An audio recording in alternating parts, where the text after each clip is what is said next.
Imagine logging into your bank account and docking your parents' pay because, well, they nagged you about your laundry. Right, or maybe they snooped in your room. Exactly. And on Hong Kong internet forums, this isn't some joke. Welcome to today's deep dive. We're looking at an actual controversial trend, the family allowance demerit points system. Yeah, adult children are literally deducting money from the monthly financial allowance they give their aging parents, which, is traditionally a huge cornerstone of filial piety. Right, so if parents cross a boundary, bam, financial penalty.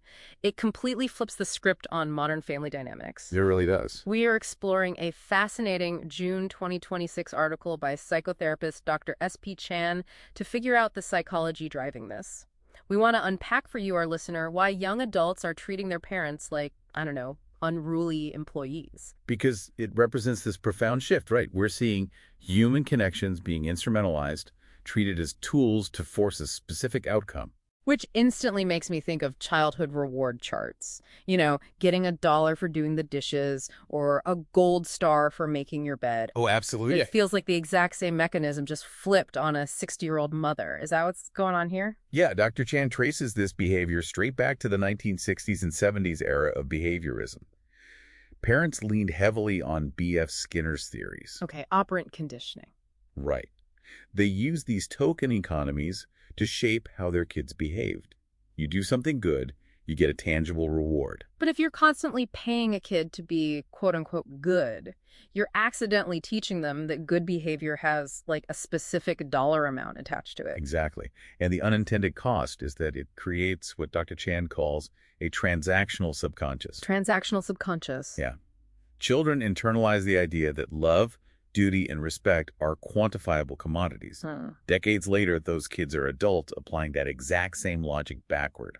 Since they were taught that good behavior yields financial rewards, they naturally assume they should deduct payment when a parent fails to act appropriately. But, I mean, is that actually a deep psychological response? Or is it just, petty revenge? Because taking away your dad's movie money just because he annoyed you feels a lot more like a power trip than a subconscious trauma response. Sure, it looks like a power trip, but a power trip is usually a symptom of a deeper insecurity. Oh, interesting. If you look at this through attachment theory, this demerit system is a massive red flag for insecure attachment. Wait, really? How so? These adult children never formed a secure emotional bond with their parents. Because they don't trust words or feelings to protect their boundaries, they reach for the only leverage they have: cash. Okay, so they use a rigid financial structure because they basically lack the emotional toolkit for vulnerability. Exactly. That makes a lot of sense. But introducing money into a power struggle like that, I mean, it has to completely alter the relationship. Oh, it destroys it. Triggers the crowding out effect. In psychology, when you introduce an extrinsic motivator like cash into a situation driven by intrinsic motivators like love or gratitude, the intrinsic motivation just gets crushed by the money. Oh, wow. So instead of traditional intergenerational fidelity, it's just a transaction. Right. Once you marketize it, that unconditional element dies. It becomes mutual objectification. It literally turns the dinner table into an HR department. You're no longer mother and son, you're middle management conducting a hostile performance review. And that takes a severe mental health toll.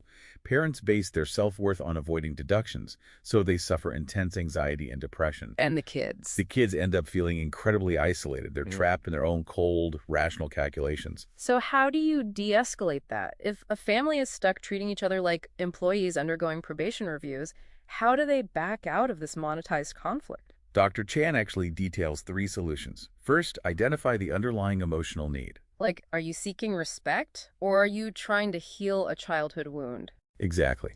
A child docking pay isn't usually worried about $50. They're compensating for childhood helplessness. Once you recognize that need, the second step is to separate duty from rewards. So no more bank transfer tantrums. Right. You have to express dissatisfaction verbally, not with financial penalties, which leads to the third step: rebuilding boundaries. Which requires treating your parents like independent adults, not dependents you control with a wallet. Exactly. Parents must respect their adult children's independence, and children must communicate maturely. Raising kids is a duty, and supporting aging parents is a duty. It shouldn't be transactional. Yeah, that makes a lot of sense. Dr. Chan's core message is just that a home is not a workplace filled with calculations and performance metrics. If a relationship deteriorates to the point where you need a financial deduction system, the family structure is already collapsing. Exactly. Well, it leaves you with something pretty heavy to mull over. It really does. Yeah. If simple childhood reward charts accidentally marketized our deepest family ties, well, what other intimate relationships in your life might you have unknowingly put a price tag on?